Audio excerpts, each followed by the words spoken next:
The latest is your guys' interview with Steven Mnuchin, the Treasury Secretary, just within the past half hour. The Treasury Secretary offering some thoughts on that key third piece of a new NAFTA deal, which is bringing in Canada. He didn't want to answer Becky's specific question on which sectors could be a sticking point in the negotiations, but he did offer his sense on the way forward here for the United States and Canada. Here's what he said. I'm not going to speculate on any one issue. What I would say is the U.S. market and the Canadian markets are very intertwined. It's important for them to get this deal, and it's important for us to get this deal. So I think we'll be successful. But again, if we don't, we'll move forward with Mexico, and then we'll reach a separate agreement with Canada.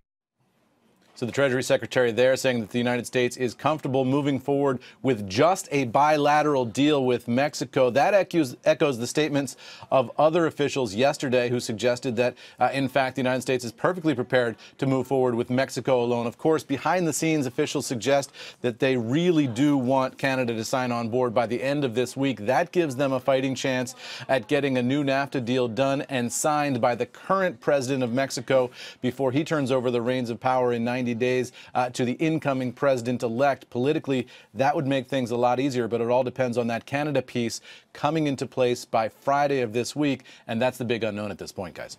And then when would our Congress get to vote on it? Well, you know, I asked Robert Lighthizer, the U.S. Trade Representative, that in the Roosevelt Room yesterday at the White House. He said ultimately they'll have to send a formal notification to Congress, and then Congress has to hold hearings. They have to write a bill, and they have to have, at the end of the day, a straight up or down vote. So that could be a long process. You could be looking at months here before anything's officially approved up on Capitol Hill. Would Nancy and Chuck sign anything Trump negotiated? Well, that's a fascinating question, isn't it? I mean, what about Nancy and Sid? What Lighthizer told me, I asked him if he thought he had the votes on the Hill. You know, Republicans control the Hill. There's an election coming up in November, but that's a long way off.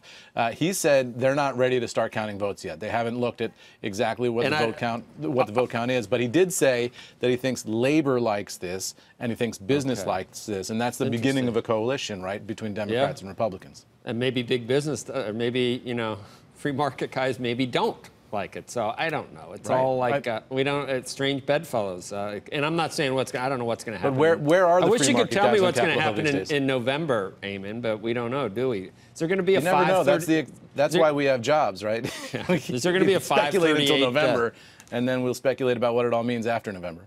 I love watching that stuff, 5:30, all the probabilities and everything. And they're so accurate. The little needle that goes up. Yeah, they're so and accurate. Then, yeah. Anyway, but it is fun to handicap it. But what's the average loss? Look, 28 seats or 29 seats? Look, a midterm election for any president, the first midterm is usually a loss, right? Yeah. And it usually can be pretty bad.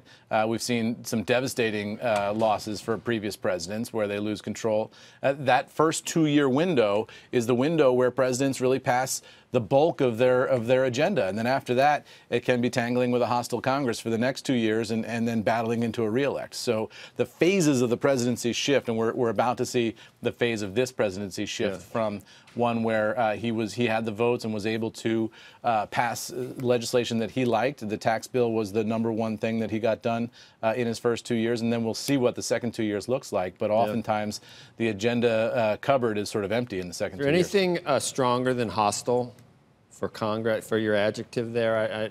I know I've seen some hostile Congresses in the past, but you may need a new word for this Congress. Don't you think? I'm going to hit up my thesaurus. Can you do a cube? Yeah, look, I mean, Republicans have already been circulating.